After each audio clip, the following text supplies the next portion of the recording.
Сәлем достар, қазақша бизнес арнасына қош келдіңіздер. Бүгін бізде ерекше түсірілім, біз бүгін бірінші рет қазақ тілінде сөйлеп тұрық. Және де біз өз үйінен кәсіп ашқан кәсіпкердің үйіне келіп, сіздерге үйден отырып қалай кәсіп ашуға болатынын түсіндіргісі келетін адаммен сөйлескіміз келеді. Ал тоқтап көрейік үйін. Сәлем. Ал достар, танысып қояқ. Бүгінгі біздің кәсіпкеріміз Мадина ханым. Мадина ханым өз үйінен шоколадтан жасалған кондитерлік өнімдер жасап шығарады. Мадина ханым. Мен үй жағдайында клубника в шоколаде, қазіргі таңда тренд болып жатқан малина, голубика, все в шоколаде жасаймын.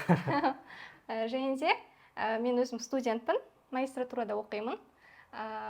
Сол үшін де үй жағдайында осындай бизнестерін жасап, ақша табуға болатынын көрсетеміз осы бөлімде. Керемет.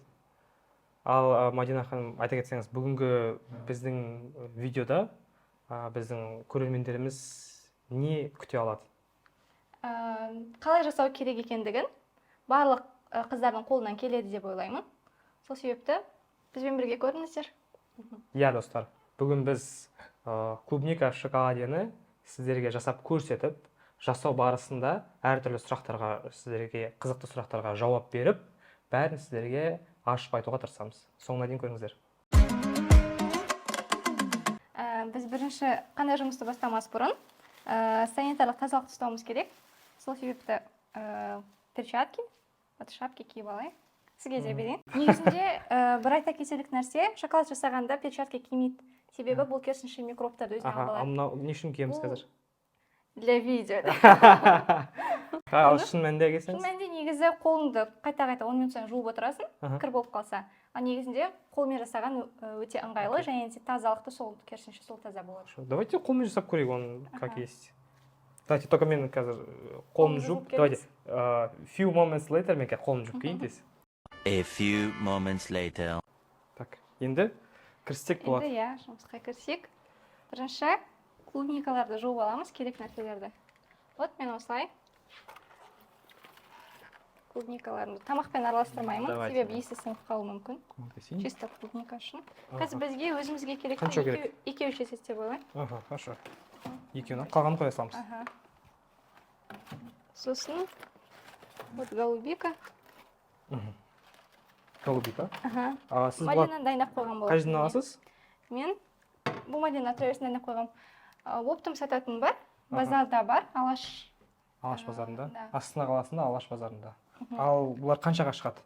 Например, шағын базар ғой деймін, қателеспесем. Алаш просто көшесінің аты. Окей. Например, соны жалпы бағасынан, например, голубиканың бағасы, голубика в шоколаденің бағасы 100% болса да, сататын бағасынан, голубиканы алуға соның қанша пайыз кетеді?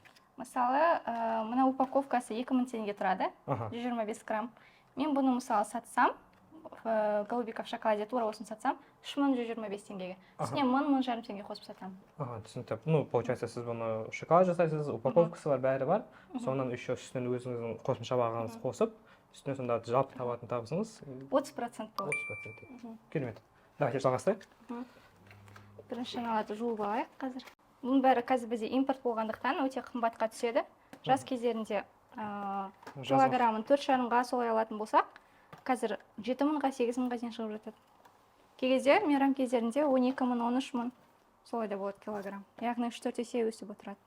Негізі клубниканы суық сумен жуу керек. Салқын сумен, суық сумен жуамыз. Клубниканы салқын сумен жуу керек дейді. Жалпы сіз клубника жасау деген ойыңызға қайдан келді? Бұл карантин уақытында бәрімізге белгілі ковид кезінде TikTok деген бар ғой қазір. Сол жерден көрген болатын бір ер адам, сізбен жасы шамалас, шоколадный бомбочки деген нәрсе болған ол кезде трендта. Соны жасады, сосын мен өзіме жасап көргім келді оны. Сосын келесі күні барлық керек ингредиенттерді алып, өзіме жасадым, маған ұнады. Сосын өзім подругама бердім, үйімдегілерге бердім, оларға да ұнаған сияқты болды. Сосын оның бәрі басталып кетті. Иә, солай. Бірақ ол кезде бізде Қазақстанда шоколадерлер өте аз болды, үйрететін. Мен сосын российский шоколадерлерден алған болатын курстарын. Солай, жолым сол 2 жыл бұрын карантин кезінде басталды. Ал жалпы шоколадный изделиялар жасаудың арасында ең өзіңізге ұнайтыны қандай? Клубника? Оформление жасау себебі мен өзім сурет салған атамын. Сосын сол кезде оформление жасап бояған кездерінде маған өте ұнайды. Хобби ретінде қараймын. Ал жаңа сіз айттыңыз, карантин кезінде бастап көрдім, басында өзім үшін жасадым, потом достарыма жасадым деп. А вот бизнес кәсіп ретінде жасап бастаған кезде басында қандай қиындықтар болды? Басында әрине мен ол кезде кішігірім ауданнан болатынмын. Шығыс Қазақстан облысы, қазір Абай ауданы, Жар ауылынан. Міне, клубниканы жуып болдық. Енді оны марляға саламыз, иә? Иә. Жуып, дұрыстап тазалап жуып, сосын марляға салып, холодильникке салып қою керек міндетті түрде. Себебі клубника салқын болған кезде ол шоколадты өзіне ұстап қалады.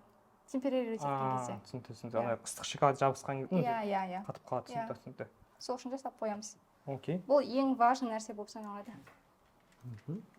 Ал жалпы сіздің осы кондитерлік өнімдерді не ерекше қылады деп ойлайсыз өзіңіз? Не үшін адамдарға ұнайды деп ойлайсыз? Себебі мен өзімнің қалауыммен жасаймын. Ол егер де өзіңе ұнайтын нәрсе болса, ол міндетті түрде сен оны гармониямен жасайсың. Мен мысалы подкастымда жасаймын. Яғни бұл мен жұмыс ретінде қарамаймын, бұны хобби ретінде қарастырамын да. Сол себебі махаббатпен, с любовью жасалғандықтан бұл дәмді шығады деп ойлаймын. И мен бір рет келген клиенттерім екінші рет міндетті түрде қайтадан өзіме келеді. Керемет. Ал мысалға жаңа сіз айтып кеттіңіз, голубиканы, клубниканы базардан аламын деп. Ал базарға барған кезде қалай таңдайсыз? Именно дәмін көріп, именно несіне мән бересіз, бағасына қалай? Мен уже сенімді тапқам адамдар, олар маған бұрыннан алатын болғандықтан, маған ең дұрыс жақсыларын беріп отырады, өздеріне алып қалып, оптым алғандықтан. Солай ящиктап алып отырам, клубника, голубика дегендерді. Бір барған кезде қанша көлемде аласыз? Мен бір барғанда мен күнде заказ берем, каждый день, потому что бұл бұзылып кететіндіктен. Ал сіз күнде алсаңыз, получается, спросты қалай өзіңіз анықтап отырасыз, бұзылып кетсе? Бұзылып кетсе, мен көбінесе өзіміз жеп қоямыз. Сестраларым бар. Кәсіптің бір жақсы жағы деп қойсаңызшы. Тамақ жемесем де фрукты жеп әйтеуір өзім солай жүрем. Жалпы күнделікті осы ящик клубника берем. Мысалы, бір ящиктің ішінде 10 упаковка болады. Ішінде примерно 100 штук клубника и голубика, малина дегендерден примерно 500-500 граммнан солай беріп отырам. 1 килограмм. Күнделікті доставкасының ақшасын төлеймін. Солай күнделікті алып отырам. Окей. Получается, сіз барып уже адамдармен маған тек қана жақсысын жеп деп келісіп қойғансыз. Келісіп қойған. Кстати, айтып кеттіңіз, қыста бағалар өзгеріп отырады деп. Күнде определенный бір көлем заказ беремін деп. Получается, сіз қыста көп ақша жұмсайсыз, бірақ сонда бағасы да өсіп отырады. Бағасы өседі, иә. Оны клиенттер өздері де, кейбір клиенттер түсінеді, кейбір клиенттер түсінбейді. Себебі мысалы бүгін 5000 теңгеге алған клубника ертең 7000 теңгеге алу мүмкін, да? Сол себеп бағасы күнделікті өзгеріп отырады. Жалпы егер сізден клубника тапсырыс беретін болсақ, қандай уақытта ең арзан бағаға тапсырыс бересіз? Ең арзан баға негізінде жаз кездерінде болады, және күздің басында. Клубника сезонда? Иә. Получается, жалпы сіздің кәсібіңіз олардың бағасына байланысты өзгеріп отыра ма? Например, қыста аз тапсырыс береді, или жазда көп тапсырыс береді? Жоқ, қыста жаңа жыл болғандықтан мейрам кездерінде бәрібір де тапсырыс көп болады. Сондықтан да бұл жерде мысалы прибыль жағынан проблема жоқ, тек клубниканың бағасы ғана өзгеріп отырады. Именно жаңағы өзіңізге қалатын маржа кішкене кейбір кезде көбірек болады, кейбір кезде азырақ бола ма, енді қалай? Маржа негізінде бірдей. Окей, түсінікті. Потому что мысалы біз желінбейміз, да? Қыста мысалы бағасын қосамыз, ал жазда бағасын төмендетеміз. Керемет. Прибыль тура сондай болады. Окей, есте салғандық нәрсе. Прям сізде неше түрлі ингредиенттер көп екен. Кейбіреулері вроде түсінікті, шоколад сияқты, мынандай нәрселер түсініксіз не. Жалпы қысқаша айтып кете аласыз, бұл не үшін қайдан аласыз деген сияқты. Мен бұл жерге ең аз мөлшерде ғана қойдым, себебі керек нәрсемді ғана қалдырдым. Ең бастысы бізге клубника в шоколаде жасау үшін шоколад керек әрине. Мен қолданамын бельгийский шоколад Калебо. Бұның мысалы бағасы килограмм, бұның да бағасы өзгеріп отырады. Негізі в среднем алатын болсақ килограмм 6300. Мына жерде 2,5 килограмм бар, иә. Ол болады сонда математикасы ба? Мен оптималында бағаларын. Қаншадан аласыз дедіңіз? 6300-ден 12600 плюс 3300 15900. 15-16 арасында. 15900. 2 килограмм. Сол, одан кейін керек нәрсе пирометр. Бұл шоколадтың температурасын дұрыс айтып береді, көрсетіп береді. бұл андай ковид кезінде бүйтіп шекеге қоятын ба әлде қалай? Нет, бұл тек қана шоколадқа арналған. Иә. Окей. Басқа специальное оборудование. Сосын мен оформлениеге всегда көбінесе қолданамын сублимированные ягоды там, мысалы, тоже вот оформлениеге. Да, гүлдер. Олар мысалы бағасы қымбат тұрады, бірақ әдемі болғандықтан аламыз. Съедобный жаңағы нелер бар. Иә, съедобный, да. Вот осындай оформлениеге керек нәрселер. Мен шоколаддар оформлениеге. Вот еще. Және де мысалы мен оформлениеге шоколадтан формалар жасаймын да, шоколадной фигурки. Қазір тағы жасап көрсететін боламыз процесс барысында. Сосын оформлениеге қойғанда өте әдемі шығады. Керемет. Так, бірінші жалпы істейтін шагымыз қандай? Не істейміз? Бірінші шоколадты температурасын темперировать етеміз қазір. Давайте мен өлшеп көрейін, сіз қойып отырыңыз. Мен 2 жыл болды опыт болғандықтан көзбен бәрін білемін. Ал жалпы грамда өлшеу керек басында. Бұл жерге мысалы басында 50% құямыз ыдыстың көлеміне. Вроде бы нормально. Так, өлшеп көрейік. Бұл салып болғаннан кейін. Окей. 15 секунд сайын. 15 секундқа қоямыз, алып шығамыз, қайтадан саламыз, солай 3 рет жасаймыз. Окей. 45 градус болу керек, 45-тен аспау керек. Ровно 45 градусқа ездету керек. Иә. Все, 45. Ровно 45. Получается, 50%-ын салдық, енді 15%-ын саламыз. Постепенно 32 градусқа дейін түсіруіміз керек. 32 ол рабочая температура болып саналады шоколадтың. Ал біз басқаларын жасап жатқан кезде суып қалып ондай болмай ма? Ондай негіз болмайды. Бөлме температурасы бізде жылы болғандықтан, ондай еш нәрсе болмайды. Термометр қайда? Қарайық. 38. Енді 6 градус түсіруіміз керек тағы да. Одан кейін тағы да қалғанын қосамыз да 32-ге дейін түсіреміз. Жалпы түсінгенім бойынша шоколадты 3 бөлікке бөліп салады. Бірінші жартысын ерітіп алады, потом үстіне кішкене қосады да ерітіп температурасын түсіреді, потом үстіне қалғанын қосады да тағы да температурасын түсіреді. Сол кезде 45 еріген температура болу керек, ал 32 рабочая температура болу керек. Не, 32 градус болды. Рабочая температура. Енді жұмысқа кіріссек болады. Так, клубниканың температурасы определенно осындай болу керек деген жоқ қой? Где-то 15 минутқа салдық и все. Қазір енді клубника процесіне келетін болсақ. Бұның қиын еш нәрсесі жоқ. Температурасын жасағаннан кейін, батырамыз. Давайте, мен алып көрейін.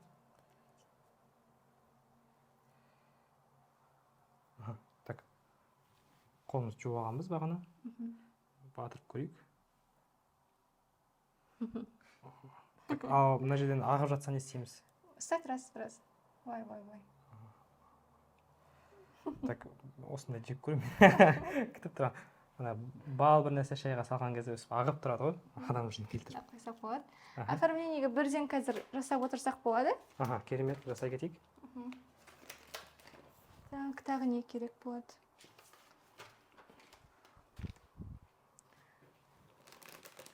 Мен оформлениеге осындай және сублимированный не қосам. Ягоды. Сублимированный ягоды деген не бұл сонда? Қатырылған просто кептірген.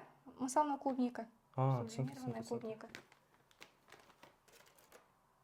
Салбай ал. Ой.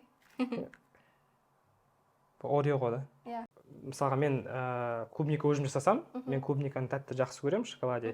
Мен өзім жеп, соны істей беретінмін да. Сізге ұнайтын, сіз өзіңіздің енді тәттіне қызығушылығыңыз бар, бірақ көбінесе жаңағындай сурет салған бір нәрсе жағынан жақсы көретін сияқтысыз. Иә, мен бұны тәтті жеу жағынан емес. Өзім сладкоежка бұндай қатты көп жей алмаймын. Нормально. Түсінікті. Так, міне мысалға мынау бір боксқа жетеді. Ішінде қанша штук мына жерде? 18 вроде. 18. А вот 18 штук сізге қоятын бағаңыз қандай? Например, қазір қыстың күні кішкене бағалары жоғары. Менікі бір штук клубника негізі 600 теңгеден солай ұстаймын. Егер де қымбаттап кеткен кезде 650 деймін. Себебі өзім сатып алғанда бір клубниканың бағасы 250 теңгеге түседі. Там шоколад бәрі қосылған кезде? Нет, қосылмағанда. Просто өзі 200-250 теңгеге тұрады. Мен шоколадқа салып жасайтындықтан бұл қымбат шоколад өзі қосылады, да. Иә, штукты 600-ге 650-ге сатамын. Түсінікті. Например, бір қораптың ішінде неғұрлым көп болған сайын себестоимость аз болады деген ой бар ма? Ондай жоқ, бәрібір. Окей, бәрібір. Түсінікті, керемет. Так, Қазір міне мынау толды уже. Холодильникке салып қояйық. Холодильникке, морозильникке емес. Нет, холодильник. Морозильникке мүлдем керек емес. Не, холодильникке салып қойдық. Қанша минутқа? 10 минут жетеді. Жалпы, получается, біз 18 клубниканы жасау үшін біз где-то бір 2-3 минут клубниканың бәрін жудық, дайындадық, холодильникке 15 минутқа салдық, 15 минуттың ішінде шоколадты жасадық, 32 градусқа дейін, потом келдік ана жерде шоколадты батырып, оформление бір 3-4 минут кетті, сонда сіз 18 клубниканы жасауға время на производство кететіні қанша, жалпы 25 минуттай, да? 30-40 минут десе болады. Мысалы, клубниканы... Оформление, упаковкасы бәрі бар, біз упаковкасына чуть позже айтып береміз тоже. Ең бастысы бұл жерде жуатын нәрсенің бәрін жуып дайындап қою керек. Мысалы, барлық клубниканы жуып дайындап қоясың, голубика. Одан кейін шоколадқа салу әрі қарай тез. 25-30 минут кетеді, солай максимум 40 минут. Біз сияқты жаңа видеодағылай кішкене жуып тұрмай, сразу дайындап қояйық. Таңертең ерте. Негізі бір жақсы доставка базар таңертең 6-тан бастап істейді. Алданыз. 6-тан бастап істегендіктен мен доставканы сол уақытта заказ берем, 7 шамасында, 6-7 шамасында. И солай жуып қоюға уақытым болады. Ертеде жасап қоюға. Қазір голубиканы шоколадқа матырамыз. Мынау уже дайындалған голубика сияқты. Түсінікті. Так, ашайық толықтай видеоға көрсету үшін. Әрден былай аласты, матырып. Батырдық. Енді оны шоколадқа батырамыз. Болды, голубика мен малинаны холодильникке салып қояйық. Тағы да 10 минуттай керек болады. Керемет. Так, жалпы мен түсінген бойынша осыны жасап болғаннан кейін сіз упаковкаға бәрін салмай айналысасыз. Иә. Кішкене упаковкалар жөнінде айта кетейік. Қазір көрсетейік. Біздің көрермендерге. Ал достар, жаңа біз упаковка жөнінде сіздерге айтып кеттік. Мынау жалпы упаковкалардың түрлері. Мадина ханым, бізге қысқаша түсіндіріп өтсеңіз, қандай упаковка, қайдан аласыз, қандай бағамен? Хорошо. Ең бірінші бізде қатты өтетін, сатылымда жоғары осы коробка. Бұны мен өзіміздің отандық өнім Getbox деп аталатын коробка жасайды. Маған качествосы өте қатты ұнайды олардың жасаған коробкаларының. Сол жерден аламын, бағасы 2800 теңге бір коробка. Бір коробка 2800 теңге. Мен бұл коробкада жай ғана көрінбеу үшін Қытайдан, Pinduoduo сайтынан андай наклейки заказ бергенмін. Бұны сіз обычно қалай жалғайсыз? Қазір көрсетеміз. Сіз ұстап тұрасыз ба? Бетін жабасыз? Бетін жабам ба? Иә. Столға қойсақ жақсы болатын еді. Бетін жабамыз, былай ашылатын болса. Шоколад. И все, убираем.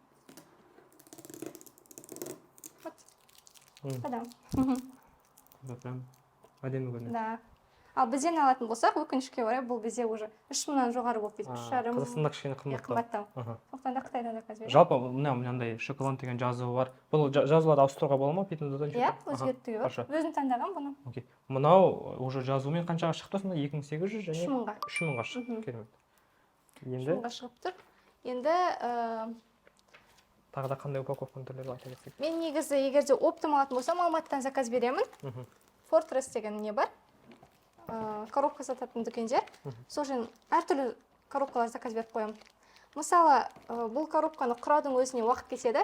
Соқтан таңертең ерте тұрған кезде 5-6 коробка құрап қоямын. Олар сізге жайылған қағаз түрінде келеді ғой. Иә, мына жерде бар, көрем десеңіз. Сосын бүкіл наборға мен открытка подарок беремін. Мысалы, олар өздері текст жазып қалдыра алады. Иә. Түсінікті. Бұны да мен өзіміздің атын қойым, эксклюзив деп аталатын открытка жасайтын магазин бар. Солардан аламын. Бұлардың бағасы жобамен қаншаға шығады? Бұлар мысалы мен 500 штук алдым. Егерде 100 штукқа дейін алсаң, бір открытка 75 теңгеге шығады. Мен 500 штук алғандықтан маған 45 теңгеге шықты. Керемет. Да, солай үнемдеуге болады екесе. Болды деп ойлаймын, холодильниктен затымызды алып шыға берейік. Уже 10 минут өтті, алып, кішкене ұшын салып көрейік. Иә. Ең бірінші былай дайындап қояйық. Бұл капсула деп аталады, клубникаларды салатын. Түсінді. Бізге 18 шықса керек.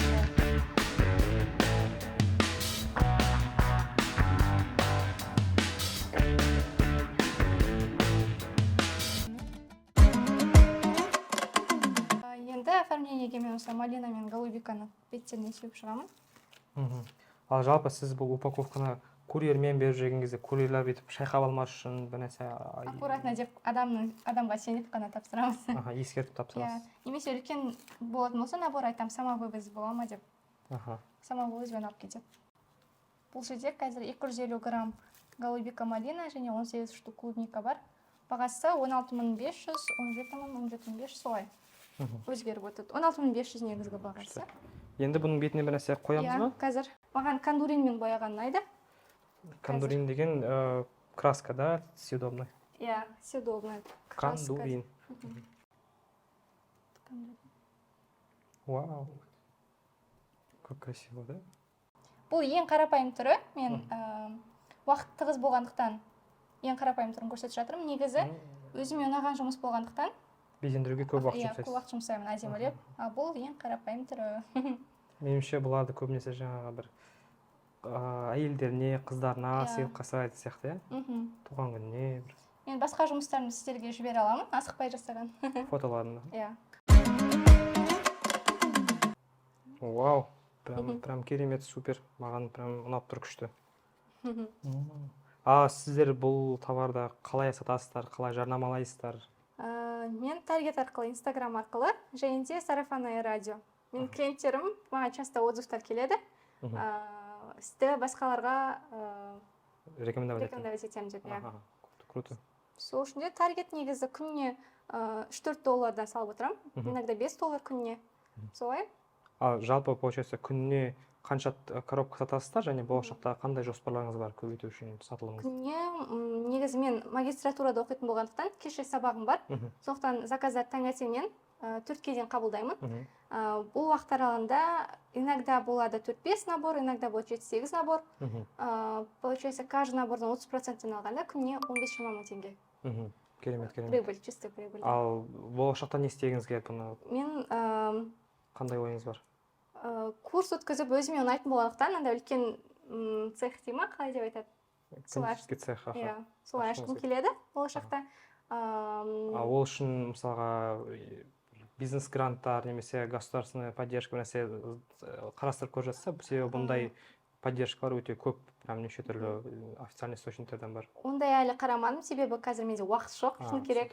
Менде мүлдем уақыт жоқ. Сабақтан келгеннен кейін шаршап ұйықтаймын да, таңертең қайтадан жұмысқа кірсем осылай. Бұл не жұмыс емес, хобби ғой. Сол үшін де. Керемет достар, қарапайым қазақтың қызы, магистрант, студент қыз өз үйінде отырып, өзіне ұнайтын затпен айналысып, осындай керемет өнімді адамдарға сатып, адамдарға қуаныш сыйлап, адамдарға шаттық сыйлап, өзінің күнделікті ақшасын тауып кәсіп жасауда. Айына 300 мыңдай праздник кездерінде болады. 500 мың, мысалы менде қай праздникта өткен ораза айында ғой деймін. 600 мың ба, примерно сондай. Керемет. Прибыль болды. Ал Мадина ханым, мынаның бәрін көрсеткеніңізге рахмет. Мен бәрін көріп аппетитім ашылып тұр, жегім келіп дәмін татсам бола ма біреуін? Әрине. Так, голубиканы дәмін татайық. Мынандай керемет. Қалай ұнады ма? Керемет. Бұл негізінде сіздерге сыйлық, шайға барып үйдегілеріңізбен. Ой, рахмет. Шай ішесіздер. Ал жалпы достар, міне бүгін керемет видеоған өздеріңіз көрдіңіздер, қалай жасалатынын бәрін. Мадина ханым дәл осындай қорапшаны, шоколадный клубниканы сіздерге сыйға тартқысы келеді.